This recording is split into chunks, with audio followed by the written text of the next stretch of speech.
평강 주시기를 원하노라 할지니라 하라.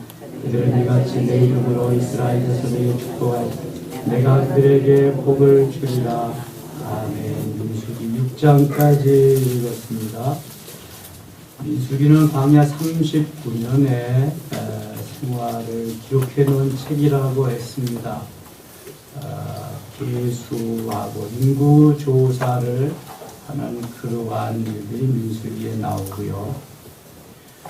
민수기에서 하나님의 백성이 훈련하고 만들어져서 하나님 보시기에 아름다운 합당한 하나님의 자녀가 되는 그런 훈련을 계속해서 시키십니다. 오늘은 어제에 이어서 레위 자손 중에서 그 레위 자손들이 해야 할 임무들을 4장 5장에서 계속 말씀하십니다. 고앗 자손의 임무가 어떤 것이고 게드손 자손의 임무가 어떤 것이고 이런 것을 말씀합니다. 5장에서는 부정한 사람을 어떻게 처리해야 될 것이냐, 마치 레위기에서 말씀하는 것과 같이 그렇게 또 다시 말씀을 하십니다. 6장을 묵상하겠습니다.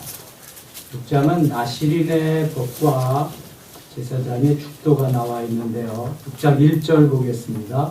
여호와께서 모세에게 말씀하여 이르시되 이스라엘 자손에게 전하여 그들에게 이르라. 남자나 여자가 특별한 서원 곧 나시린의 서원을 하고 자기 몸을 구별하여 여호와께 드리려고 하면, 자, 나시린에 대해서 나옵니다. 나시린이라고 하는 사람은 부모가 서원해서 일평생 하나님의 뜻대로 이렇게 드리겠습니다 하는 경우가 있고, 하나님이 너는 일평생 나의 명령대로 나시린으로 살아라 그렇게 보낸 사람이 있습니다. 구약에서 누가 나시린으로 탄생하죠? 사무엘은 어떤 경우에요? 부모가 하나님 앞에 서원해서 얻은 아들입니다. 사무엘이죠. 또 구약에 나시린 누구 있죠? 삼손은 하나님이 명령해서 보낸 사람입니다. 신약에도 있습니다. 누구 있죠? 세례 요한 있습니다. 세례 요한은 어떻게 보낸 분이에요? 하나님께서 보내셨죠. 세례 요한은 신구약, 구약과 신약 사이에 400년의 중간기가 있는데 말라기 이후에 선지자가 다 끊어졌습니다. 그래서 400여 년 동안 하나님의 말씀이 전해지지 않는 그러한 상태에서 하나님이 나시린으로 세례 요한을 보내셔서 예수님의 그 길을 준비하고 예비하러 오신 나시린이죠. 어두울 때, 어려울 때에 이 나시린이 등장하는 것을 봅니다. 나시린, 사무엘, 삼손, 세례 요한을 좀 우리가 생각하면서 이렇게 묵상하겠습니다. 3절 같이 읽겠습니다. 포도주와 독주를 멀리하며 포도주로 된 초나 독주로 된 초를 마시지 말며 포도즙도 마시지 말며 생포도나 건포도도 먹지 말지니. 포도주와 독주를 멀리하라. 이 나시린이 첫 번째로 행해야 되는 것이 금주하는 것입니다. 포도주도 안 되고요. 독주 더더욱 안 됩니다. 성도들도 마찬가지입니다. 술을 금해야 됩니다. 4절 자기 몸을 구별하는 모든 날 동안에는 포도나무 솟아는 씨나 껍질이라도 먹지 말지며 그 서원을 하고 구별하는 모든 날 동안은 삭도를 절대로 그의 머리에 대지 말 것이라. 자기 몸을 구별하여 여호와께 드리는 날이 차기까지 그는 거룩한 즉 그의 머리털을 길게 자라야 할 것이며. 두 번째는 머리털을 자르지 말아야 됩니다. 삭도를 대지 않는 것입니다. 술을 금하고 그 다음에 머리털을 자르지 말고. 6절도 같이 읽겠습니다. 자기의 몸을 구별하여 여호와께 드리는 모든 날 동안은 시체를 가까이 하지 말 것이요. 시체를 가까이 하면 안 됩니다. 술을 금하고 머리털을 자르지 말고 시체를 가까이 하지 않는다. 이건 나시린이 행해야 될 세 가지 법입니다. 꼭 지켜야 됩니다. 7절 봅니다. 그의 부모 형제 자매가 죽은 때라도 그로 말미암아 몸을 더럽히지 말 것이니 이는 자기의 몸을 구별하여 하나님께 드리는 표가 그의 머리에 있음이라. 너무한 것 같지 않아요? 부모 형제 자매가 죽은 때라도 그로 말미암아 몸을 더럽히지 마라. 부모 형제 자매가 죽었어도 그 시체에는 가까이 가지 말라는 것입니다. 여러분, 이것은 하나님이 말씀하신, 하나님이 먼저고 하나님 우선으로 살아야 함을 말씀하는 것입니다. 이미 생명이 끝났습니다. 그러면 곧 나실인 그 사람이 아니라도 하나님 다른 사람이 처리할 수 있도록, 정리할 수 있도록 그렇게 할 테니까 너는 나실인의 일, 내가 명한 그 일이 먼저니까 그것을 행하라는 것이죠. 예수님도 죽은 자는 죽은 자들로 하여금 장례를 치르게 하고 너는 나를 따르라 그래요. 이미 생명이 끊어진 그 죽은 자는 영원히 죽은 자들, 믿지 아니하는 그런 자들로 하여금 가서 장례 치르게 하고 너는 나를 따르라. 그거보다 우선적으로 해야 될 일이 있다는 것입니다. 여러분, 그래서 살아있을 동안에 우리가 주를 위해서, 주님의 영광을 위해서 행함이 있는 삶을 많이 살아야 돼요. 죽으면 어떻게 할 수가 없어요. 그 이후에는. 나시리는 금주하고 머리를 자르지 말고 그 다음에 시체를 가까이 하지 않아야 된다. 어떠한 경우에도 이건 지켜야 된다. 이걸 지키지 않으면은 나시린으로서의 그 삶을 살아갈 수가 없다는 거죠. 8절 보면 자기의 몸을 구별하는 모든 날 동안 그는 여호와께 거룩한 자니라. 모든 하나님의 백성이 거룩하지만 특별히 나시린은 그 중에서도 구별된 하나님의 일을 하는 사람입니다. 철저하게 지켜야 될 것을 말씀하는 것입니다. 13절 나시린의 법은 이러하니라. 자기의 몸을 구별한 날이 차면 그 사람을 회막문으로 데리고 갈 것이요 하면서 쭉 또 말씀하십니다. 우리가 세상 사람들과 구별한 사람들, 구별된 사람입니다. 거룩한 하나님의 자녀들입니다. 하나님의 말씀이 우리에게 주어졌음에도 불구하고 우리는 우리가 판단해서 그렇게 하고 하지 말아야 될 것을 해나갈 때가 많습니다. 그런데 그러면 안 되고요. 하나님 말씀하시는 대로 내가 계산하고 내가 이해하고 분석해서 하는 것이 아니라 그대로 따라 사는 삶, 순종하는 그 삶이 참 중요한 것입니다. 제가 어제 신방 가서 아브라함에 대해서 한 가정에서 말씀을 드렸는데요. 아브라함의 믿음이 귀한 것은 하나님이 말씀하신 그대로 지시한 땅도 아닌 지시할 땅으로 그 당시에 시족 사회에서 사람이 얼마 살지 않는 그곳에서 옮겨서 산다는 것이 참 쉽지 않는데 아브라함은 그것을 순종했다고 하는 것. 거기에다가 바랄 수 없는 중에 바라는 믿음을 주셨고 순종할 수 없는 중에 순종할 수 있는 믿음을 주셔서 얻은 아들 번제물로 드릴 수 있었다고 하는 것. 이 하나님 말씀대로 순종하는 삶이잖아요. 그 롯의 조카 롯이 탈취를 당하고 모든 가족들이 전쟁에서 이제 포로가 되었을 때 아브라함이 자기 가정에서 길용 군사들을 데리고 가서 다 다시 찾아오지요. 그리고 멜기세덱에게 10분의 1을 누가 가르쳐 주지도 않았는데 드렸단 말이죠. 야곱에게 11조에 대해서 말씀하셨습니다. 근데 그 아브라함이 샬렘 왕인 멜기세덱에게 그것을 드린단 말이죠. 하나님이 이런 모습을 보면서 아브라함에게 내가 하늘의 별과 같이 바다의 모래와 같이 내 후손을 창대케 하겠다.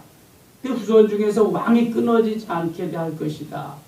대적들이 너를 어떻게 하지 못할 것이다 하면서 이제야 내가 나를 사랑하는 줄을 내가 알았노라 하면서 엄청나게 아브라함을 축복하십니다. 믿음의 조상이 되게 하십니다. 여러분, 우리들이 하나님 앞에 복받는 비결이 내 믿음에 달려 있습니다. 내가 얼마만큼 믿음으로 하나님 앞에 반응하느냐에 따라서 달려 있는 것입니다. 하나님이 복을 주셔야 복된 삶을 살아갈 수 있지, 내가 아무리 복된 삶을 살려고 해도 하나님과 상관없이 말씀에 순종함이 없이 가면은 그것은 어렵다고 하는 거죠. 우리 하나님의 백성이기 때문에 순종하면서 말씀대로 따라 살아야지만 거기에 행복이 있고 놀라운 하나님의 인도하심 속에 형통한 삶을 살아갈 수 있습니다. 믿음의 조상이 그냥 된 게 아니라는 것을 잘 기억해야 됩니다. 그래서 나도 믿음의 조상이다. 이런 자부심을 가지고 앞으로 나를 통해서 내 후손들이 복을 받을 것이라. 이러한 자부심, 자긍심, 자존감을 가지고 주님 말씀 순종하는 삶을 살아야 돼요. 그냥 비슷하게 살려고 하지 마시고 사도 바울과 같이 나를 쳐서 부단히 복종시키면서 주님 뜻대로 살려고 해야 돼요. 우리는 말을 하면서도 내가 먼저일 때가 너무 많아요. 주님이 먼저가 아니라 내가 먼저란 말이죠. 주님이 영광보다는 내가 영광을 받을 때가 너무 많고요. 이게 자꾸 바꿔야 됩니다. 가치관이 바뀌어야 되죠. 체질이 바꿔줘야 돼요. 그래서 나는 오직 주님의 일 수종드는 자로 청지기로 종으로 하인으로 만족하는 그런 삶을 살아야지 내 위치가 자꾸 하나님보다 위에 있으면은 하나님이 주시고 싶어도 그 복을 주실 수가 없는 거예요. 자, 21절 보겠습니다. 21절 같이 읽어요.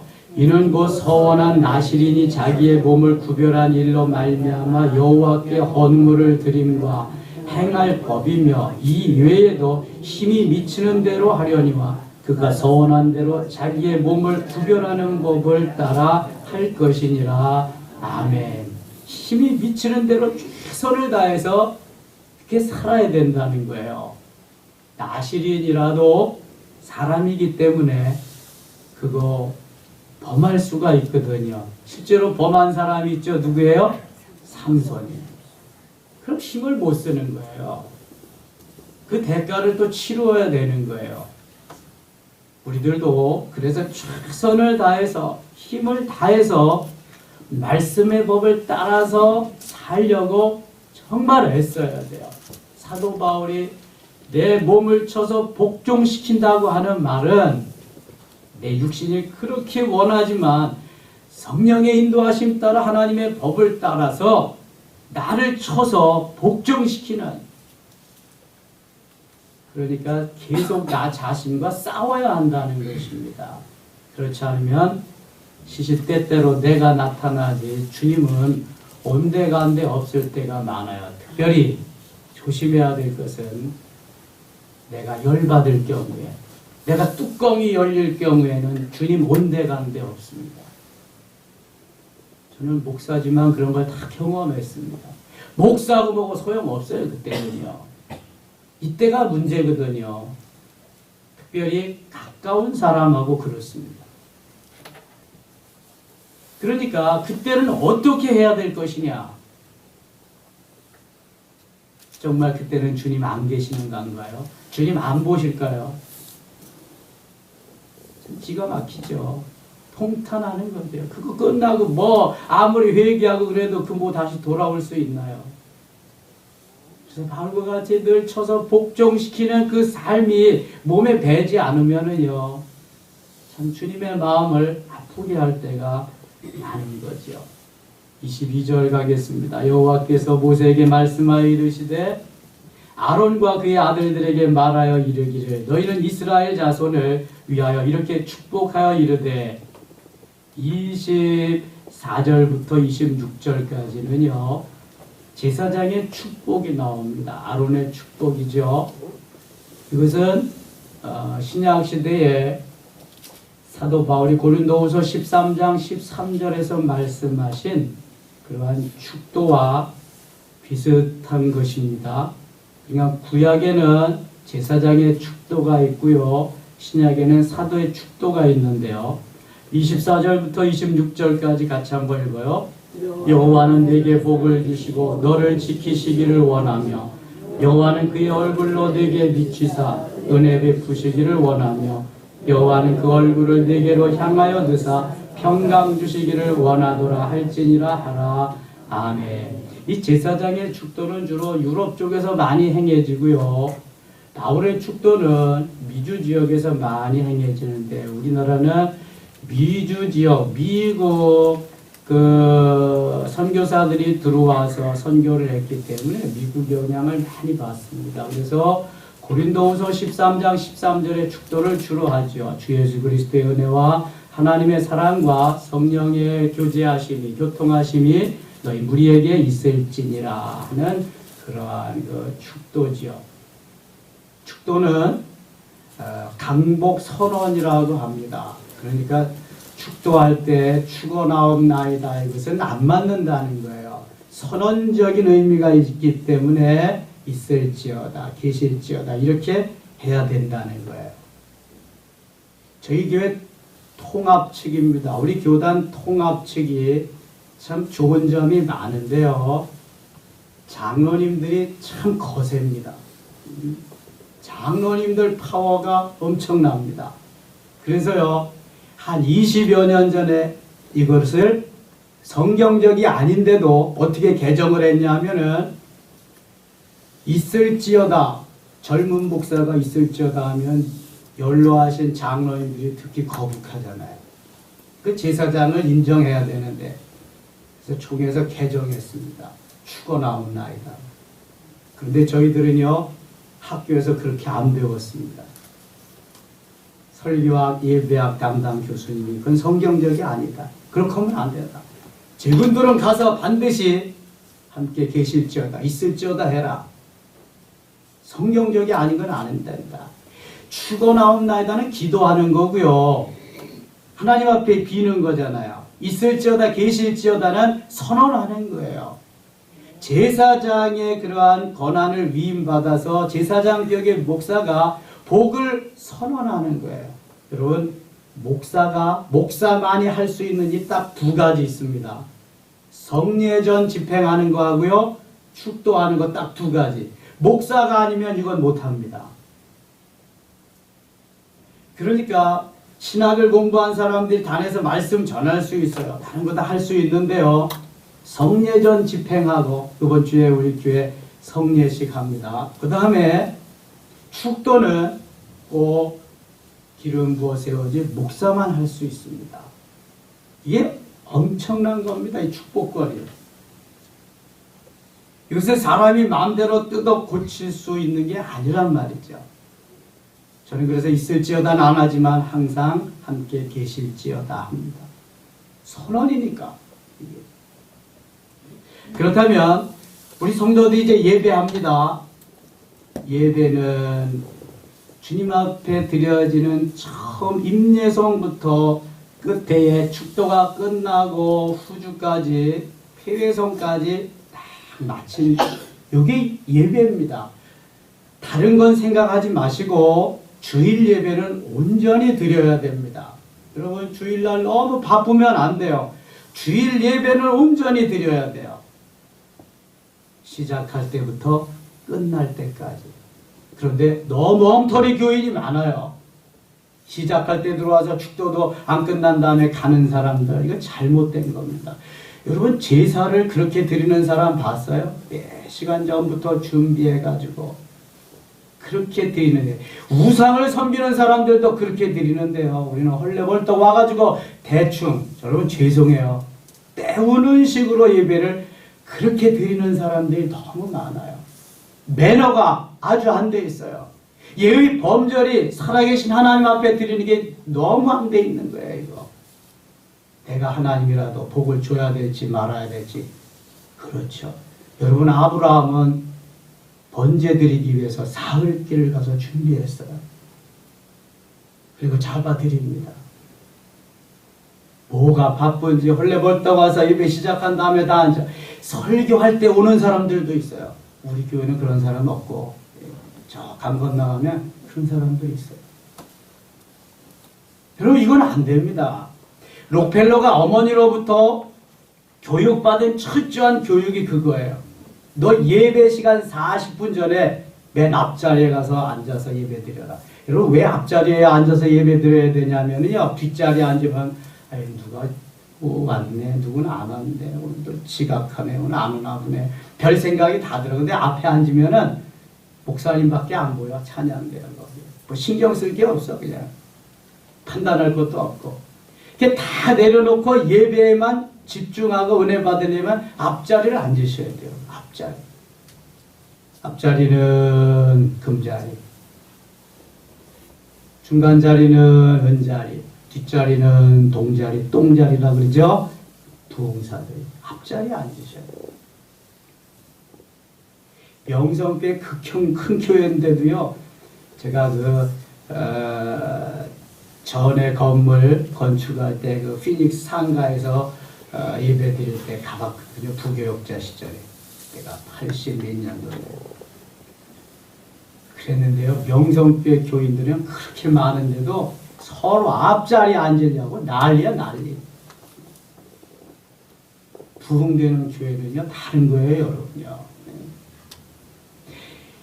예배를 내가 하나님 앞에 제사 드리는 그러한 마음으로 준비하면서 드려야 돼. 그러면은요, 여러분, 누가 와서 말씀을 드리고 예배가 진행돼도 은혜 받지 못할 일이 없어요. 살아계신 하나님 앞에 지금 내가 산 제물 드려서 드려지는 순간이기 때문에, 뭐 말씀이 좋다 나쁘다 이걸 떠나가지고 우선 나 자신이 드려지는 시간이기 때문에 은혜 받지 못할 이유가 없어. 근데 이걸 다 빼버리고 지금 뭔 말하는가 보자. 이제 여기에만 관심이 있으니까 은혜가 있다 없다 뭐 이게 내 판단이 우선이 되는 거죠. 그 사람 은혜 못 받습니다, 여러분. 내가 제물 들여서 드려지는 순간부터 나는 은혜 받는 거야. 근데 제물이 아니라 감독자로 와서 있으니 무슨 은혜를 받아요? 은혜하고는 멀리 있는 거예요. 은혜는 우리 집 딸내미 이름이지 상관없는 거예요. 여러분, 제물로 좀 드려지시기 바랍니다. 그리고 제사장의 축도가 있을 때까지 경건하게 사모하는 마음으로 임해야 돼요. 그러면 정말 은혜 받습니다. 기다려주고. 이 성령의 임재를 예배 시간마다 경험해야죠. 이게 진짜 예배잖아요. 예. 성령 시대니까 주님과 나와 교제하면서 이렇게. 다시 한번 24절 봅니다. 여호와는 네게 복을 주시고 너를 지키기를 원하며 또 지켜주기를 원한다. 한 주간도. 여호와는 그의 얼굴을 내게 비추사 은혜 베푸시기를 원한다. 내가 너 은혜 주기를 원한다. 여호와는 그 얼굴을 내게로 향하여 주사 평강 주시기를 원하노라. 평강. 27절 같이 읽겠습니다. 그들은 이같이 내 이름으로 이스라엘 자손에게 축복할지니 내가 그들에게 복을 주리라. 아멘.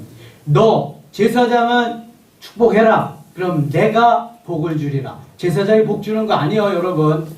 그 선포에 의해서 하나님이 복을 주시는 거예요. 선포에 의해서. 그러니까 강복 선언이죠. 복이 임하게 하는 선언을 제사장이 하는 거예요. 목회자인 제사장격인 목회자가 하는 거예요. 그래서 강복 선언이라고 그러는 거예요. 오늘 하루도 주님이 우리에게 이러한 은혜를 베푸실 수 있기를 원합니다. 기도합니다. 하나님 아버지 고맙습니다. 또 하루 시작합니다. 하나님 오늘도 우리에게 나시린으로 제사장으로 세우시고 인도하셨습니다. 하는 곳마다 하는 일마다 주님의 역사가 나타나게 하여 주시옵소서. 예수님의 이름으로 기도드리옵나이다. 아멘. 주여 한번 불고 성령이 이끄시